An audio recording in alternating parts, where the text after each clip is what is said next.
আসসালামু আলাইকুম। অন্তর্বর্তীকালীন সরকারের প্রধান উপদেষ্টা অধ্যাপক ডক্টর মোহাম্মদ ইউনুস সুইজারল্যান্ডের দাভোসে জাতিসংঘের মহাসচিব অ্যান্তোনিও গুতারেসের সঙ্গে সাক্ষাৎ করেছেন। বুধবার ওয়ার্ল্ড ইকোনমিক ফোরামের সম্মেলনের ডব্লিউইএফ সম্মেলনে যোগদানের জন্য তিনি সুইজারল্যান্ডে অবস্থান করছেন। বুধবার ওয়ার্ল্ড ইকোনমিক ফোরামের সম্মেলনের ফাঁকে অনুষ্ঠিত এই সাক্ষাতে তারা একে অপরের সঙ্গে পারস্পরিক শুভেচ্ছা ও কুশলাদি বিনিময় করেন।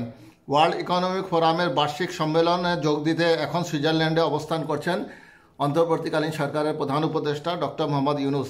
4 দিনের সফরের দ্বিতীয় দিনে বেশ কয়েকটি সাইডলাইন বৈঠক করেছেন প্রধান উপদেষ্টা। বুধবারের বৈঠকগুলোতে প্রধান উপদেষ্টা বিদেশি বিনিয়োগকারীদের উৎসাহিত করার ব্যাপারে জোর দিয়েছেন বলে জানিয়েছেন প্রেস সচিব শফিকুল আলম।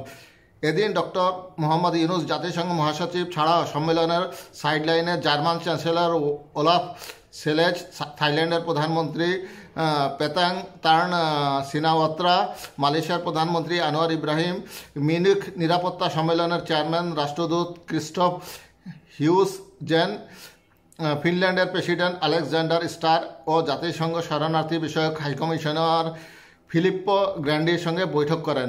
আরেকটি দ্বিপাক্ষিক বৈঠকে দুবাই কালচার অ্যান্ড আর্টস অথরিটির চেয়ারপারসন শেখ লতিফ বিনতে মোহাম্মদ বিন রশিদ আল মাকতুম আরব আমিরাতে অনুষ্ঠিত ওয়ার্ল্ড গভর্নমেন্টস সামিট 2025-এ অংশ নেওয়ার আমন্ত্রণ জানান প্রধান উপদেষ্টাকে। প্রেস সচিব শফিকুল আলম বলেন, দিনব্যাপী প্রায় 15 থেকে 16টি বৈঠকে অংশ নেন প্রধান উপদেষ্টা ডক্টর মোহাম্মদ ইউনুস। বৈঠকগুলোর বেশিরভাগই অনুষ্ঠিত হবে বিখ্যাত বাণিজ্যিক প্রতিষ্ঠানগুলোর ব্যবস্থাপনা পরিচালক অথবা প্রধান নির্বাহী কর্মকর্তার সঙ্গে।